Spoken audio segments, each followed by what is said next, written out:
Folks, we're back. This is Steve Sanson, Stephanie Phillips with Veterans in Politics. Today, our guest is going to be Len Connell. He's the founder and executor, CFO, right? CFO, that's correct. Of RLC Veterans Assistance. But before we get to Mr. Connell, Stephanie, do you have any rants? Of course I do. I have many. Oh boy, this is only an hour show. I've all paid. I'm kidding. We could do gas prices. We could do interest rates. But Elon Musk now is on the board of Twitter. Largest shareholder now of Twitter. But they're still not decided they're not going to bring Trump back. However, the Ayatollah Khomeini of Iran has his Twitter up and active, which is ironic to me. So we got that. And then we had the Republicans tried to subpoena Hunter Biden to testify before Congress. And the Democrats blocked that, of course, to protect him and his laptop of terrors. So anyway, those are my rants for right now. That's it. I got more for later. I don't have one rants for this show. I have it for the next, but I have a good one for the next one. Mr. Connell. Yes. Thank you for coming. Thank you very much for having me on. It's always been a pleasure and a privilege. You've been on this show before. Yes, I have. And I'm thank you so much for the support you gave me. The last time that I came on, this company had just been formed. You know, we were less than a month old, and we really didn't know the road ahead of us. And you were nice enough to bring us on. But we've come a long way in 2 years. Come a very long way, and that's why we're here, and I'm glad to have you back. And I also am very impressed, obviously, as I said, about the reach and the depth of this show and the internet audience is incredibly impressive. Incredibly impressive. And that's why I want to do more work with you in the future to maybe even promote my cause and what we're doing. Because we've taken a very radical step on how to do this. And a lot of people are going to like it. A lot of people like our results. But there are going to be a lot of people out there who really don't like what we've done. Because there's always those haters. Oh, yeah, always is. You know, I never served. I want to tell you right now, I never spent one day in the military. I never served in the military. My father did. RLC is Raymond Leonard Connell. That's my father's name. It's not even, the company's not even named after me, and there's a reason for that. So, what's your background, Mr. Connell? Okay, my background. Okay, first of all, like I say, I never spent a day in the military. I want to make that clear. I know, but your camera's over there.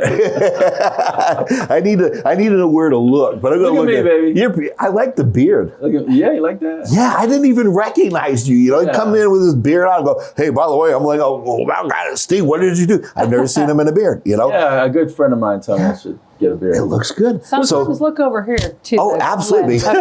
Now, why would I want to look over there with this pretty lady over here? I'm going, yeah, I'm going, you know, I'm thinking like, you know, there's going to be a real estate lady on here or something like that. So I'm looking at them, woo, she's hot, you know? We'll get to the real estate part. Yeah, we're going to talk about that. I put that in there especially for you, you know? So anyway, to go back to my background. Okay, so first of all, I was the kid in high school who my father, and I want to go through my father a little bit, how to bring this up and understand why this is important. My father joined the United States Army in 1947. Okay, my father was a real rough, tough kid. He was a shanty Irish kid from Boston. Okay, his first job out of high school, just so you know, was to work at a car wash. So guess what? The boss stiffed him and his buddies money on their paycheck. So they stole the boss's car and smashed it up. I don't blame him. Exactly. What the heck is that bug coming over there? Oh, it's already over here. I sent him your way. Anywho, what happened was that they put my dad, you know, 17-year-old kid, they put him in jail. And then all of a sudden, you know, the sergeant comes over and goes, well, you know, you've never been in trouble in your entire life. So I've got this recruiting sergeant in the United States Army. So we can forget this if you go into the service. So my father and all the buddies says, yep, let's sign up. We're not getting anywhere here. So my father went to his father and says, hey, Dad, guess what? I joined my grandfather, yep. And he says, hey, I joined the service. And my grandfather said to him, that's good, kid. I'm glad you learned a trade. See you later. Have a nice day. You know, so my dad goes to Texas to boot camp, and 500 other people went, and eventually they passed boot camp. And so the sergeant got them all in a line, all 500 of them, and said, Okay, count from 1 to 9. 1, 2, 3, 4, 5, 6, 7, 8, 9. That was my dad. 9, 9, 9, all the way down. Okay, anybody that counted 9 stepped forward in the United States Air Force. And that's how it started. Wow. And so my father was... There was no ASVAB? There was nothing. It was just like, you're in. You know, the rest of you go in the infantry, the rest of you guys are in the Air Force. So anyway, they didn't even have uniforms. That's why they call them brown suit Air Force, because they used the Army uniforms and they just put a little bit different insignias on them. So anyway, my father went into Air Sea Rescue in the Korean War, and his job was basically to get thrown... I'm going to get a chair and sit right in front of you. Okay. His job, yeah, whatever's easiest. His job was to get thrown out of a helicopter into the Sea of Japan near North Korea when the downed pilots ditched their planes. Okay. And his job was to swim over, get the guy out, pull him out of the plane, and then an old Navy flying boat that the Air Force leased from the Navy would come down and land next to them and cart them all into the plane and fly them away. Now, what they did is they put early jet engines called jet assisted takeoff on these planes. Mm-hmm. And so what happened was that the noise from the jet engines and the noise from getting shot at and everything else eventually damaged my father's hearing. Now, eventually my father got the GI Bill. He became an aerospace engineer. He worked for Raytheon. Then he worked for civil service. So he got 40 years in United States civil service. He had 11 years in Raytheon. Stayed pretty close to the military. His hearing didn't get bad until he turned maybe late 60s, early 70s. That's when it started to get, to that miracle ear. What did he say, Barbara? What did he say? That kind of stuff, So anyway, he had 40 years of civil service. They basically told him to retire, and that was that. Now let me go back to my background, and I'm going to tell you why I lined all this up, okay? My father's attitude was, kid, I took all the rotten jobs. I went in the Air Force. I did this. Air Force is the Air Force. Oh, yeah. Well, military. A lot of people think military was a bad job I had to go through to get the GI. Well, that's how it happens. To get the GI Bill, go to college. So you, kid, are going to go get straight A's, and you're going to go to Harvard, Yale, Princeton, and all this other stuff like that, because you're not going to go into service because I made this big path for you, and I did all this stuff to protect you and make your life safe for you, whatever else. So I was the kind of guy that could go to my father in high school. And I say, Dad, I was the last guy to be picked on the team. My dad would be snoring, I was the only guy that couldn't, rebuild the engine. All the dude stuff. An 8-year-old girl beat me up in the quad.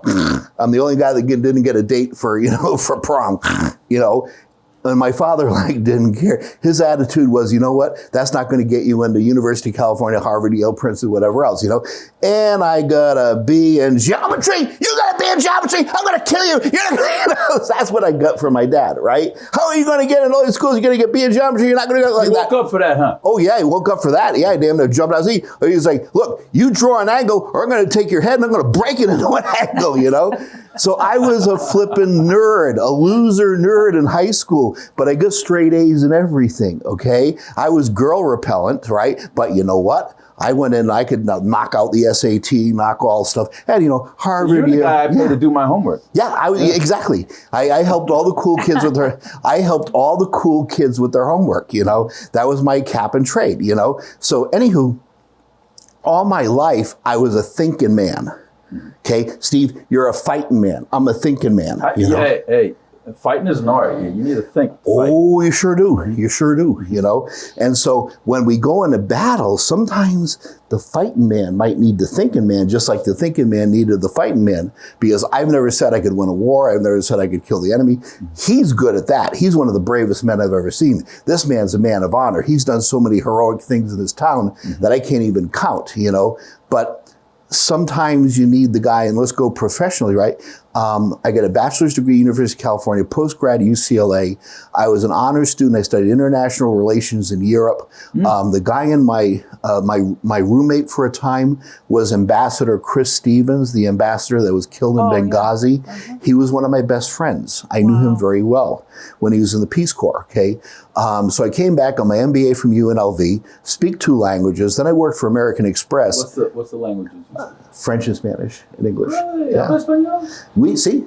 Hablo español muy bien, así bien, But anyway, and by the way, it's good to get girlfriends, right? Let me hear some French. Français, je peux débrouiller très bien en français. What does that mean? That means I speak pretty well in French.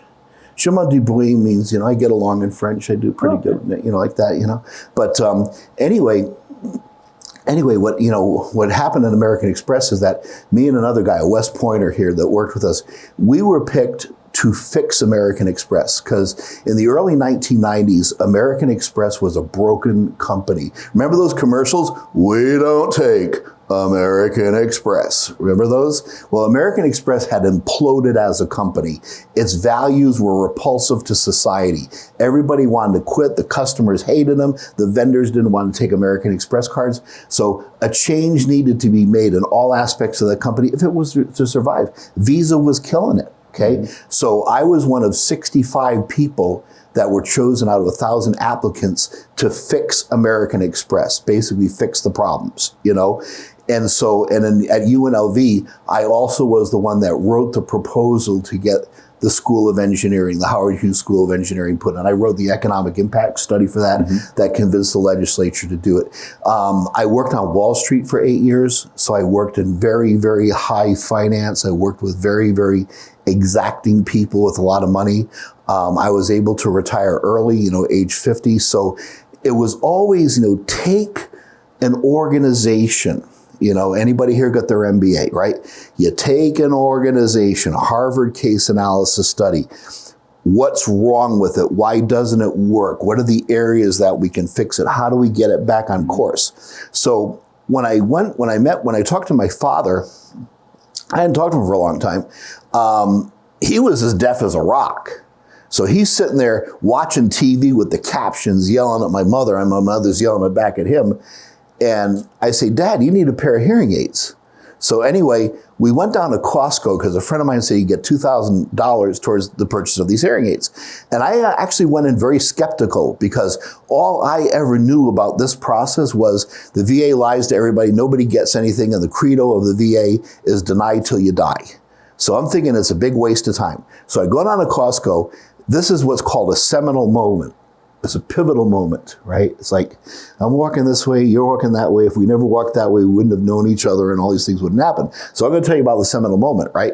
So anyway, the guy doing the hearing aid test at Costco could have sold my dad a $20,000 hearing aid if he wanted to, and my dad would have bought it. But he looked him in the eye and he said, Mr. Connell, you're as deaf as a stone. There's no hearing aid that I could ever sell you that would do anything to help you. How old was your dad at the time? He was 87. Okay, so he's 91 today, by the way. Okay, still alive. Okay? Oh, wow. So, yeah. So, anywho, he says, the only thing you can do is go to the Veterans Transition Center, which is a Veterans Service office here in Las Vegas, and get these guys to get you cleared to pay for a cochlear implant, which is they have to rebuild the whole ear. Okay, and they can get you some other benefits too that they'll discuss with you. So I go down and I meet Chief Sergeant Major, the highest enlisted guy in the Army. Okay, Chief Sergeant Major. Yes, Chief Sergeant Major. Yeah, Sergeant Major of the Army. No, actually not Sergeant Major Army, but Chief of the Master Sergeant. So he's way up there. Okay, So anyway, I sit down with him and he says, Mr. Connell, you could apply for these benefits where you could get a big fat check every single month based on your disabilities. And I'm going, no way. I didn't really say no way. I cussed. But anyway, I said, my father is a GS-13, Step 8, retired as a 12-8, which is around the equivalent in the civil service of a full colonel. Okay? Had a nice pension, around $70,000 a year. And I was like, you're not going to do that. The only people who get 8 are a bunch of guys, in the streets, on the wheelchair, and going to Veterans Village. That's not my father. They're not going to do anything for him, And he says, well, go ahead and I'll tell you what I'm going to do. I'm going to put you in the computer as what's called an intent to apply. They're going to send you a bunch of paperwork and you fill it out and see what happens. So guess who gets the paperwork? I do. You're the genius. I'm the genius. I'm the evil genius, okay? So I get the paperwork and I start filling it out for him. Okay, let's do this, let's do this, let's do this.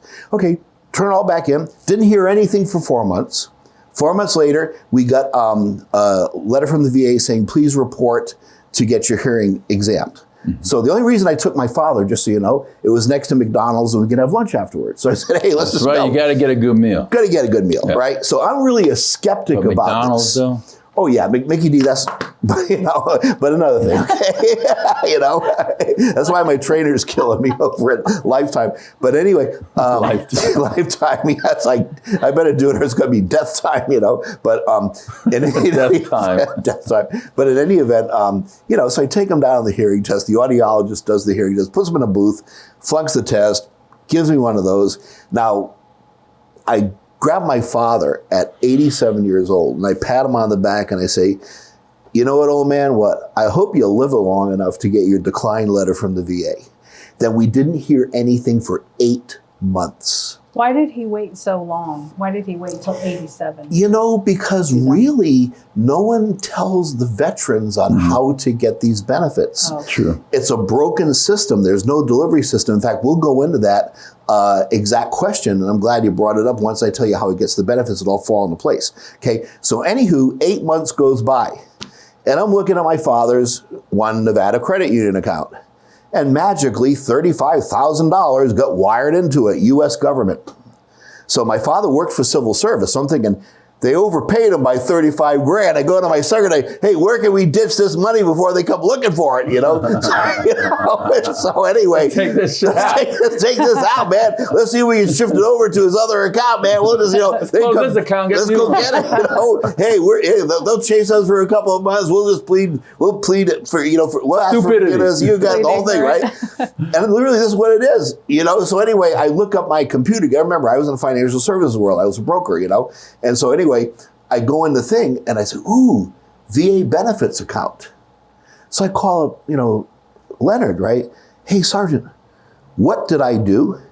Sir, you got him 100% permanent and total. That's the highest level of disability you can get for a veteran. Holy cow. I didn't know what that meant. Sounded good, right? It sounded good, paid good. Then guess what? The next day we got another $4,400. Wow. This is like whacking the pinata because he gave us whacking the pinata. Because he gave him his first month, and then they dropped my mother $1,100 in what's called dependent and care compensation. Oh, she even got paid. Yeah. Let's pay everybody. Yeah, you got the spouse on here too. I got her $1,100 a month just for being a pain in the neck for my dad. So anyway, I whacked the pinata. I mean, this is like, this is like winning Who Wants to Be a Millionaire. Came early. Christmas came early. This is like Wheel of Fortune spinning the million, I mean, and I didn't know what I did. So I went in, and the first thing I did, I wrote them a check for $3,500. They didn't want it, by the way. Who's this? Transition Center, okay? They didn't want it. They didn't want to accept it. I said, look, just donate it, okay? Because I really got to give this to you.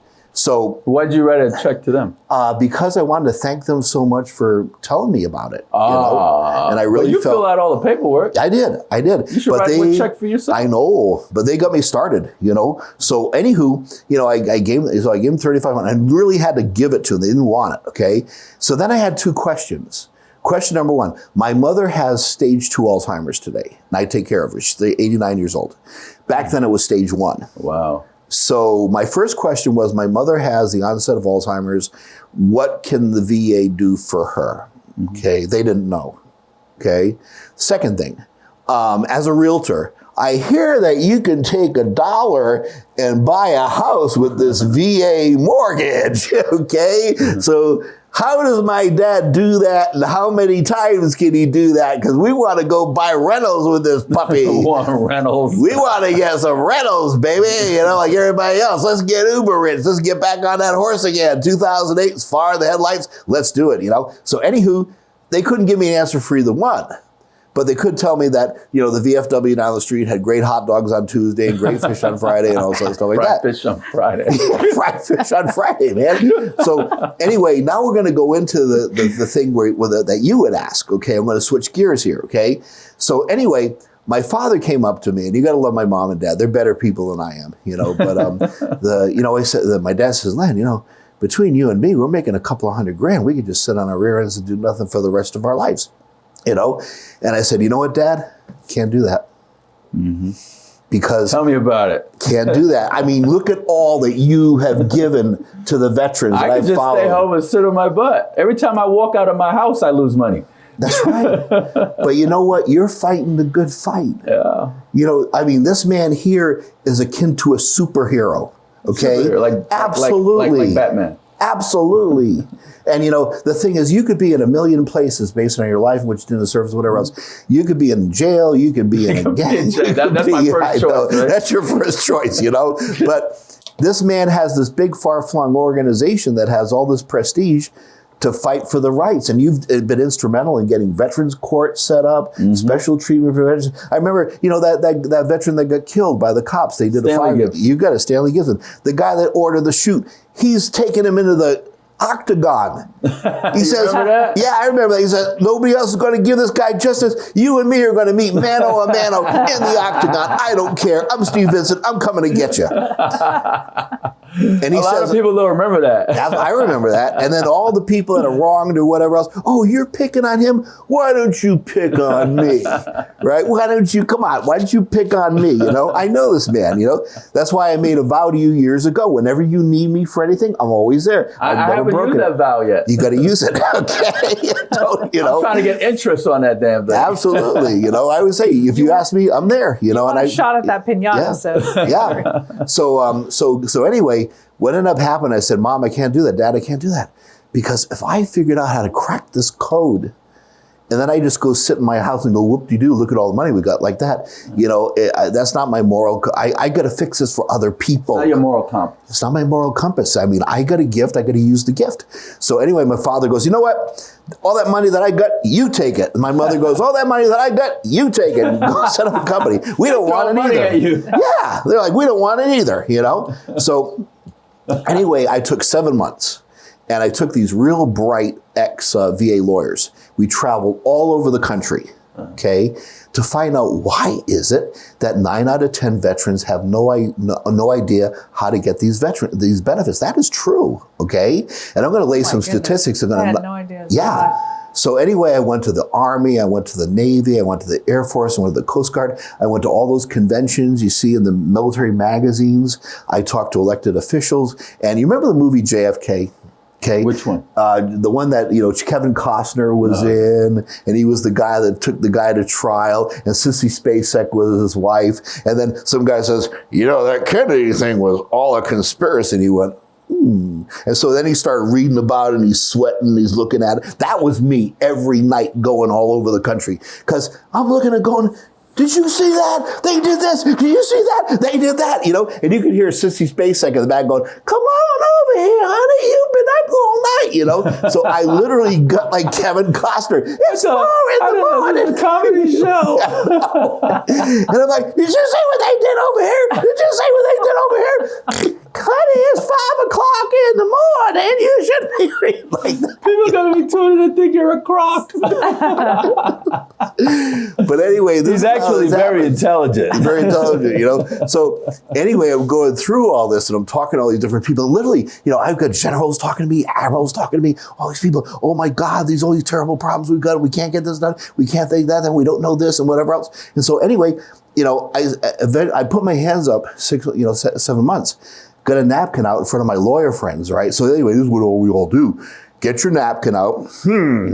We have to fix this. How are we going to fix this? Well, what we got to do, first of all, with the veterans, is that we got to teach them basically to do 3 different things, okay? And I'm going to have my co-member give me the 3 circles, okay? The 3 things a veteran needs to do, and this is one that has to go up on the rebroadcast, right? Is master 3 things to get all their benefits and all their money out of the VA. First of all, you got to know what the benefits are. So this isn't something that when they retire or they get out of the military, nobody goes over all of this with them. Not even close. I mean, does Arlie Ermy understand investment real estate? So here you are, a realtor, right? And you know how to do all these things with loans. Can you see, Arlie Ermy going, well, come on over here, and you got to have a 620 FICO and put $1 down and have 40% debt to equity ratio. He doesn't know any of that, right? So they don't get informed, okay? So I'm going back to what I'm saying. You got to master 3 things, okay? It's like a tripod. See, it's a tripod, okay? Right. Put 3 guns together, put them like that, stands up. If you don't have all 3 of these things done, you fall down. Right. First thing, get the most money you can out of the dirty old VA legally, okay? So what we have over here is the dirty sheet. And that's the lifetime income potential based on how old you are, based on what your disability rating is for you and your family. They call that the dirty sheet, and I'll tell you why that's later. The second thing you need to do is you need to get the most entitlements. What are entitlements? Those are special programs to help veterans that may or may not have been set up by the VA. Normally, they're institutions outside of the VA. This is the list of the entitlements, okay? Do you know that a VA mortgage loan issued by a mortgage company or a bank is an entitlement, okay? Then the third thing you need to do, and by the way, these entitlements over here, you get more and more things the higher you get up the food chain, okay? Could you read some of those? Yeah, I sure will, okay? A lot of veterans don't know that if the VA just says, no, you can't have any benefits, it gets you benefits. It's called a non-compensatable zero, okay? So these are things that you get as a veteran family if the VA just flipped you the bird, okay? First of all, 10-point preference in veteran hire and federal hiring. So you get 10 more points on the civil service exam than all the civilians do just because the VA said no. Now, you know what that could be? That could be a $50,000 a year job putting stickers on badges or telecommuting and doing data entry, okay? And by the way, people that don't have a job, underemployed, unemployed, they can get a GS5. They're in the service. All they have to do is move around the country a while, and they'll get a GS10. And that's a 50... Explain that, GS5, GS10. Okay, GS5 is the entry-level civil service, okay? So that's like the E2 in the military, okay? That's the lowest compensation, lowest level of benefits. It's all the low-end clerical jobs. They get those. But once you're in, generally just based on seniority and based on filling squares to move yourself up. You got to remember, too, they're getting education. They can go to school. They can get a business degree. But it gets them in the system. It gets them in that upward vector in life. And we give you 10 more points than the civilian, which means you get your 70 and you nail the test and you're in, okay?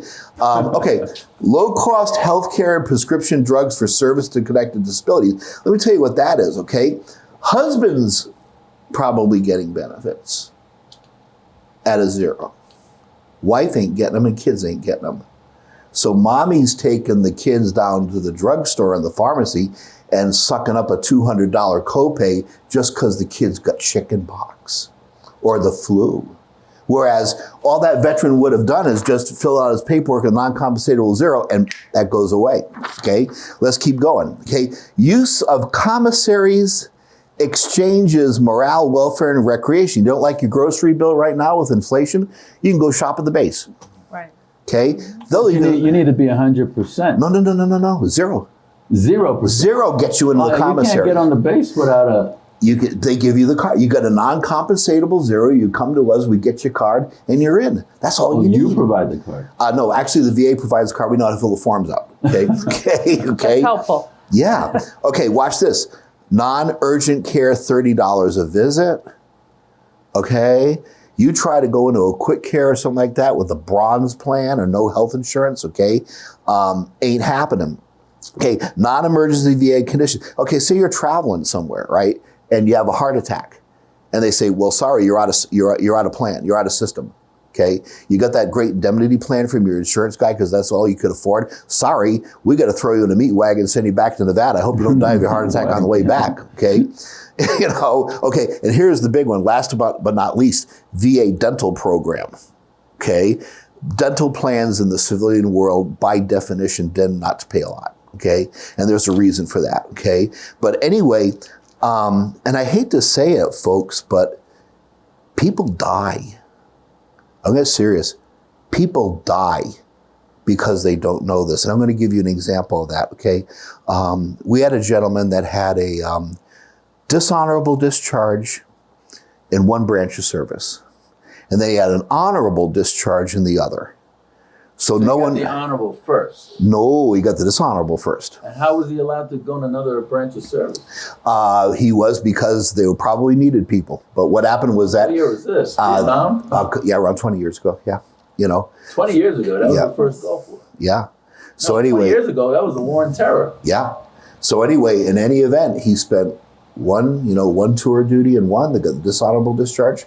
Second one, he spent mostly in the reserves, sir. Okay, and he got an honorable one. Okay, I never knew you could get a go back in after you have a dishonorable. Was it other than honorable, or was it dishonorable? It was dishonorable, straight out dishonorable. Oh, wow! Yeah, and went back in the military. Went back in the military. Yeah, they let him back in. Really? Yeah. You know how a that lot happens? of places won't even hire you. Yeah. If you have a dishonorable discharge. Yeah. Yeah, absolutely. And the spouse gets to die, you know, and this is how this works, okay? And once again, easier said than done, but he did get in the service. Let me tell you why. Okay, first of all, people go in the service when the economy's bad. Okay, people need to get people in the service when the economy's good. Or it's a patriotic duty. Okay, to see their country at war, and then they want to go and help out. Absolutely, absolutely. You know, I mean, and Stephen, this is a story that I probably should tell you later, but I'm going to give it real quick. Okay, if 1984 was a good time in the economy, you'd be saluting me. Mm-hmm. Okay, because I was accepted in the OCS Surface Naval Weapons Officer program, and I got bumped out the last interview, the last physical, because I had high blood pressure. Oh, wow. So if I had known Steve over here when he wasn't feeling like being a gentleman over here, okay? 84? 84, yeah. 84, 84, sir. I was 17. Yeah. 16, 17. Could have taken me anyway, you know? But what I'm saying is that, you know, I mean, and the thing is that when the economy's doing bad, they get the pick of the crop. Because the kids going out of college can't get a job. So anywho, and honest to God, sir, if the economy was doing well in 84 and I went into OCS Navy, right, which I was accepted based on the written exams, you'd be saluting me right now. You would be saluting me, okay? But they bumped me out because of mild hypertension and said, Len, you know what? We got the pick of the crop. You know, so we don't really need to help you. I mean, we like you and everything like that, but the little mild hypertension that you have is just enough to bump you out of this program. We thank you very much for your interest. Have a nice day. Now, he would have taken me to Tijuana and got me drunk, taking me down the Avenida. I wouldn't have had a blood pressure after I was with him, you know, and I would have gone in the induction center. Oh, yeah, 2/1. Good, you're in, you know, like that, you know. But that didn't happen. I didn't know enough about it, and there it is, you know, but that's why I didn't serve. I went into serve and I could have served. But anyway, okay, so let's go back, okay? How do people die, okay? Anyway, wife retires when husband retires. But wife loses her health insurance because while you're working, the health insurance is like $70 a month. When you leave, the subsidy goes away and it's $700 a month. And then you go looking at the bronze plan. And the bronze plan has like a $20,000 deductible. It's $800 a month. They just plain don't have the money. Okay, so she finds out that she has leukemia. Oh, boy. And she's in her mid-50s. Now, what a lot of dying women do, okay, if you're a woman out there and you don't know about your insurance, when you're dying, this is what they do, okay? They try to hold out until age 65 because they go on Medicare. So if they can beat it until age 65 untreated, they get their Medicare card, they get anything they want. Okay, so guess what? The time was a ticking. She was a dying. Okay, to the pre-existing conditions. Actually, it doesn't matter. The plan was too expensive for them to have. They couldn't go on Medicaid because they had a home and they had an income. So they fall through the cracks. It happens all the time. Mm-hmm. And wives of veterans get to die because they don't know about this. Okay. So anyway, what one of my employees did, who is an advocate, she figured out how to get the VA to accept the honorable discharge to release all these benefits just in the nick of time for the widow to get the medicine. And she's alive today and she's one of our volunteers. Now he also got cancer and he died a year ago too, but it didn't get him in time. But people die because they don't know about this stuff, okay? So anyway, let's keep going. This is just a zero. Okay, burial and plot allowance for 10%. 10% is also the trigger for the real estate.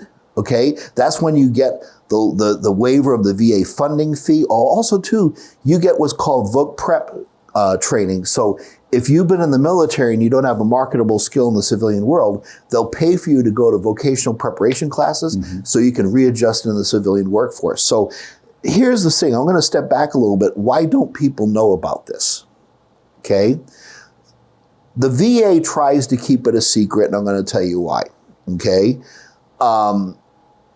they feel that they've got a perfectly good system in-house. Okay, so Steve, when you were in the military, they got a well-defined chain of command.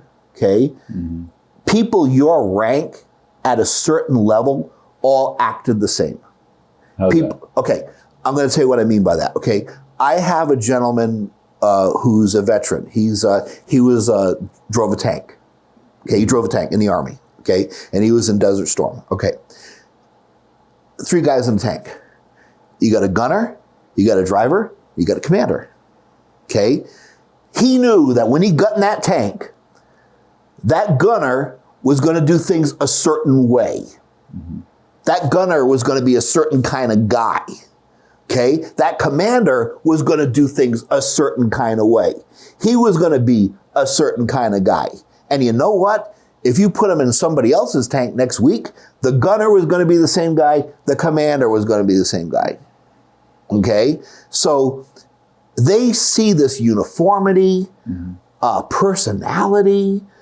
Marines are going to handle problems a certain way. You were trained to do it a certain way. Navy people are going to handle things a certain way. Air Force people. But you know what? You put a whole bunch of people in your rank in the room in a certain level. Obviously, you're a unique man, Steve, and all stuff like that. But there's a certain layers of the cake where they're going to all be, they have to be the same. You wouldn't have an army. You wouldn't win wars. If everybody was doing it their way, everybody's going to snap to and do it. So what they did was that they blanketly assumed that if we can take this organization that works so well in war, we're the premier military power of the world, okay? It works so well on this side, then we're going to clone it in the VA. Because it's going to work just as well doing an entirely different job than it did in the military. And the biggest thing that gets in the way of military people doing this and veterans doing this is that the skills they learned and the attitudes they learned to win and survive in wars, or just simply to win and survive in the military, hold them back in their civilian life. Okay, I have 15 veterans that work for me. They're all disabled. They didn't have jobs before I hired them. 4 of them making $50,000 a year. One's on pace for 100. You try that, okay? What I go through with my military people, I can tell you things. But what I'm saying is that what's so right here can be so wrong there. It's a different job. Now, what they've also done is they've created this draconian set of rules that are unconstitutional and un-American. I'm going to tell you what some of them are, okay? To be a fully fledged advocate, in other words, to do it with no assistance from anyone else whatsoever, okay? You have to have been in the military. So they're saying, okay, it's like this. If you're a realtor, and if I say everybody who wants to be a real estate agent needs to be in the Navy, what are you going to say to me? That doesn't make sense. Yeah. Okay? Anybody that wants to be, say, a manager of a grocery store has to be in the Army. Okay? Oh, do you know that Marines cannot be fully fledged VA advocates and help their brothers unless they get another service branch to vouch for them? Why? Because of the way the rules are written. Because of the Department of the Navy? Potentially, yeah. So as good as you are and as much as you love your brothers and your buddies, you can't say, I'm going to be a fully accredited advocate in the state of Nevada, okay? Because you're a Marine. Sorry. That's branch discrimination. You got it. Okay. Now watch this. Here's another one. Okay. This is the worst one. Okay. This is how they run them all off. Okay. You can't make any money to assist a veteran in his or her claim. Okay. Count of 3, guys.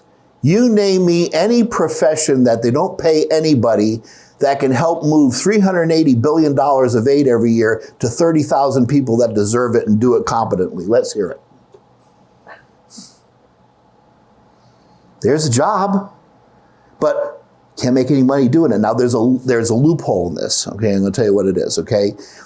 You can help a veteran with evidence gathering, strategy, and time spent as a researcher. They missed that one. Okay, so what it did, it allowed cottage industries to start to come into this where people can actually earn a living doing it. Okay, so where do these veterans get their information? Okay, there are 350,000 veterans in Nevada that we know about in the state. Some are undercounted. For example, the Army's undercounted. Why? There's not an Army base here. They're paid out of Fort Irwin. So they all live in California. They might live here, but they're paid out. The check comes from Fort Irwin. So, okay, Coast Guard, right? You see any water around here? I mean, so the Coast Guard base, you see what I'm saying? And my pool. In your pool. Okay, we'll put all the ships in, But what I'm saying is that, because they're paid out of maybe Seal Beach or Long Beach or whatever else, as far as the numbers are, they live in Long Beach. They all live there, okay? Underrepresented. So let's just, anyway, you have 350,000 people. There are 1.7 million in the state of Florida, okay? Now, how many fully accredited advocates exist in the state of Nevada to help the 350,000 people we know about? Oh, wow. So, we're going to have 3 people that don't get any pay, that have to do this out of the kindness of their heart, that are going to help 300,000 people get, and if you add up all the benefits, and I'm not going to talk about the money on the dirty sheet, and whatever else, maybe around $30 billion. And I'll tell you where that comes from. That's assigned to their care. And they're going to do it for free. And they're going to do it for all of them. And then you know what? Wait a minute, Steve, do you have children? Do you have dependents? How many? One. And then you got a wife. Okay. Been married before? Good, you get PTSD. Congratulations. Okay. But anyway, how many children does that person have? Okay. I'll tell you about that later on. But anyway, how many children does your first spouse have with you? 2. 2. Okay. So let's add all that up. So he's got 1. Yeah, but they were adults. Yeah, but if they were dependents, okay. So you got basically 5 people you're talking about. So I got to take the 350 and I got to multiply it because, as you know, Steve, those wives and those children are dependent on dad as the mom as their breadwinner. So now we made it easy. We got all this money over here is going to effectively get to those, and there are only 3 people that are fully qualified to do it, unless there was a loophole. Okay. Now, the other organization that they overly rely on is called the Veterans Service Organization. Okay, and that is Disabled American Veterans, VFW, Catholic War Veterans, Jewish War Veterans, the whole slew. And they are approved veteran service organizations. Okay? Now, they can go to the approved veteran service organization, which generally has a bar and a bunch of guys playing pool. Okay. And they do a good job for what they do. Okay. The best reason to have those organizations is that guys like Steve, who are in the Marines, and he saw a lot of combat and he saw a lot of struggle. Okay. Sometimes Steve needs to be with other Steves. It's only one of me, baby. I know. But you need to be with other Marines because something might happen, a triggering event in your life. I'm talking a little bit diagnostically, where you just can't talk about mom, wife, and the kids. And maybe your next door neighbor who's a civilian who used to go to anti-war protests, So you got to go talk to your brothers. You got to be, you might hit a rough patch, okay? And what they tend to not understand is that, you can be a veteran who's an accountant or a teacher, and then all of a sudden that little triggering event hits you and you're just like that guy looking to get into the Veterans Village, okay? With Arnold Stark. Yeah, but they do really good at that. God bless them for being there, okay? Because that's the place that they can go, not only to be safe from the world, but to be safe from themselves. Okay? They have that place to go. They have those brethren. They have that camaraderie. Okay, I can't talk to you the way a brother Marine would. I haven't been through what you've been through. But there's times that he's going to sit down and have a beer with somebody who's been through what he's been through. God bless those organizations for existing. I don't drink beer. I know. You drink tea. Drink tea. Yeah, you're lucky. I could ask you about that, okay? But anyway, so let's go back, okay? they depend on that as the prime delivery system for the veterans. Okay? And this is how they do it. Okay? The people that go to the veteran service organizations are either hardcore veteran ex-military people. You know, Steve, your path in life is like, I'm a Marine, I'm a veteran, I'm in Veterans in Politics, I do all these things like that. So you're one of the guys that, you know, and then you get the guys that ride the motorcycle, have the leather on, all that stuff like that. The people that have said, look, I prefer to be a little bit more over here than over there. Okay. Then you have a lot of other veterans that get out of the service. They see it as a bad job they had to get their college degree. And you wouldn't know that they were in the service until you ask them, or until they have a triggering event that makes them, that gives them a panic attack and relapses and they need their brothers. Okay. So anyway, you go in the veteran service, you go into this place, right? You know, war veterans. Hopefully they got a place that's open. Okay. And you sit there and you go, you know what? Hi, I'm Len. I'm a civilian, and my father got 100% or wants to get 100%. Can anybody in here help me? Well, who do I talk to? The bartender? You know, hey, hopefully the guy that's in there that does it is on the right bar stool, you know. So now well, you know, we got a guy, Clem, he comes in like every other Friday, and if you come back, he might be able to help you. You know, hey, what branch you serve in? Well, I never served. Well, you know what, he comes in every other year from now. I mean, you know. So anyway, not exactly the place you want to go to get professional stuff done, okay? It's there to help other veterans cope with other veterans at the time that they're vulnerable, and that's why it's there and does a damn good job, okay? So here's what happens. This is where they get them from. They do help people, okay? This is how this works, okay? Anyway, 30-year guy in the Army, you know, driving his wife crazy because he keeps, you know, throwing things at the TV when MSNBC is on. And she says, Bill, what? I'm sick of looking at you. You better get out of the house for a while and go see some of your friends. Well, he's been in the service all his life. So where does he go? The VSO, VFW, wherever. Hey, those are the only people he relates to, you know? Right. So anyway, he goes down there, okay? And all of a sudden, the guy that kind of collects the forms, okay, goes, hey there, Bill. Where'd you serve, brother? Well, I was in Vietnam, and I was in there. Yeah, well, I was also in Vietnam, too. Where were you? Well, I was a gunny. What was you doing? Okay, hey, I got this thing that I need you to help for your brothers, okay? We're going to have a lot of guys that come in with their benefits, and I need you to help them fill these forms out. So we're going to have a class next week, and we're going to get you all in a room, and what we're going to do is we're going to help you fill these claims out. And you're going to do a lot of work. Is there any pay in it? No, you're just helping. That one helper brother sounds good to me, okay? So they stick them all in the class.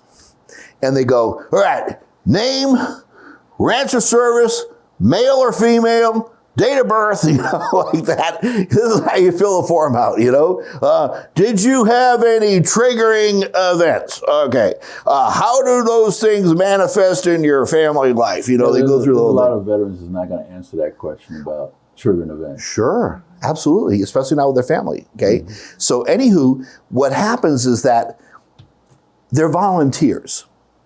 They're volunteers, okay? The turnover rate of those volunteers in a 6-month period is 4 out of 5.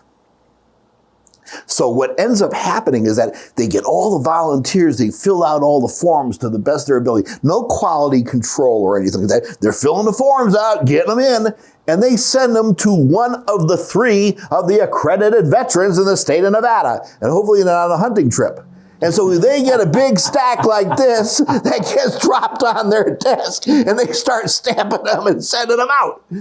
That's how they do this. Okay. Okay. So imagine if the title company worked like that. Okay. But you got to remember, they got it nailed. Okay. So anyway, I want to just. Well, the title company don't want to take a hunting trip because they all get paid. Exactly. Yeah. You know. So what ends up happening is, and I'm going to go be a little bit more an actor here, but this is what happens. Okay. We're going to have to wrap it up a little bit. Okay. How are we doing time wise? Like 3 minutes. Oh, for a whole hour, we're going to do round 2. I mean, so anyway,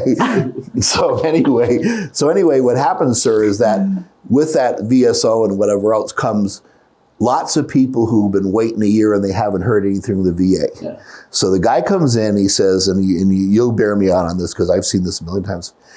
Hello there, can I help you? And that guy walks in, he goes, damn it, I've been coming down here for a year. You're the fifth guy I've ever seen. What kind of is this? What kind of stuff like that? And that guy doesn't say, sir, I understand your concerns, and let me see. He goes, you better walk that back real quick. Before I come over. because you're not at a therapist's office. Yeah. You're at a VFW or a Marine Corps League, Exactly. or some type of veteran outfit. Veteran outfit. So he throws the paperwork. They don't do therapy very well. They don't do therapy. This is not lovey kissy, okay? So anywho, what happens, right? You better walk that back. Is you better walk that back, you know. Well, you know I've been working with a lot of veterans, right? You know, Yeah. better walk that back. Walk that back, baby. Walk that back, baby. You Because know, your next thing out your mouth is going to be the last thing out your Gonna be the mouth. last thing out your mouth, you know. So anyway, obviously a lot of things don't get done with the benefits, okay? Right. So, you know, and that's how it is. And there are a lot of veterans, sadly enough, I don't know how much time we've got left, but I'll run out the clock. They take advantage of their brothers and sisters, you know? So if we go, and I'm sorry to say it, right?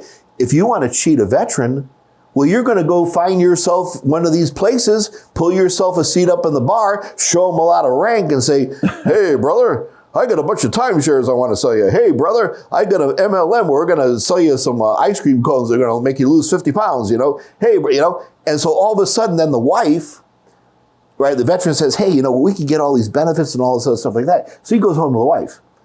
Now, the wife already knows the game because she's talked him out of a 15 million other things. Well, you don't want to do that. Why? Well, you remember that guy that sold us that timeshare we're still paying for? You remember that guy that gave you that ice cream that was supposed to lose 50 pounds? We had to buy it all, and it's still in the garage, you know? So she knows how to say no to everything. Okay? I have wives of veterans that work for me, and I know they don't trust me. Okay? And because that's their job. Because I saw my buddy thought this would be, you know? And those are just a couple of reasons it doesn't happen. The last reason, I'm going to tell you why. It's real easy. Okay? Here's the guy. Here's his buddy. His buddy gets blown to smithereens right next to him. He inhales his body parts. He's got his guts on his uniform, okay, for the next 3 days. Okay? Or he has his warrant officer class on his wall, and everyone that gets killed in battle, he puts an X on. Okay? And then all of a sudden, the guy walks in and says, you know, I worked as a typist in Germany, and I have pronated toes from marching. And he's looking at this guy, and he's going, say what? Pronated toes. Pronated toes. I said that to be facetious. It's actually pronated feet and you know, lower legs. But anyway, and he's looking at that guy and he's comparing, okay? And they call this, they have a name for it in the class. It's called gas lighting. Yes. You know what that term Therapists use is? that a lot, gaslighting. What that is comparing what happened to you to the other person. It's called projected. Projected. Yeah, Yep. but they use gaslighting Yep. because it's more fancy. More fancy, you know? But that fancy term means that as a veteran, I'm comparing what you're saying that you did in the service to what I think I suffered in the service. And if A doesn't equal B, you can walk right out right now, okay? And so if your wife is saying to you as a veteran, everybody loves their wife, they love their kids. Hey, if you got some of these benefits, our kids could go to UCLA or USC or whatever else. And he's still looking at them going, yeah, but you know, my buddy that used to hand me ammo when I was in artillery, I told that stupid kid, I grabbed him like this and I pulled him down and I said, get your head down. And that's when the bullet went right through him in Da Nang. And I've been blaming myself for that since 1967. I shouldn't be alive. Yeah, I've heard stories similar to that. So and a lot of people, and it's not something that verbalizes, okay? It's something in their head that's screaming at them, you don't deserve to live, you're not one of the fallen, you've got survivor guilt, you shouldn't be back, your guy got blown into smithereens, and this guy's bitching about the fact that he can't get a mortgage? You know? And so he's got a bad realtor.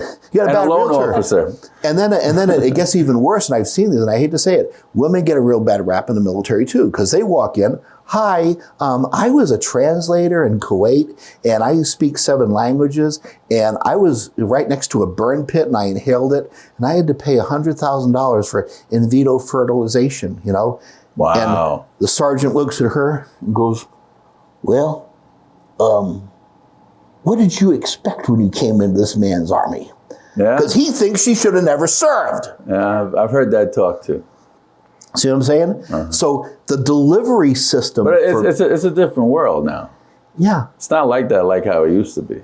I know. And so and the guys that served earlier and the new ones had it worse. Now, let me give you some statistics about how bad this delivery system is, okay?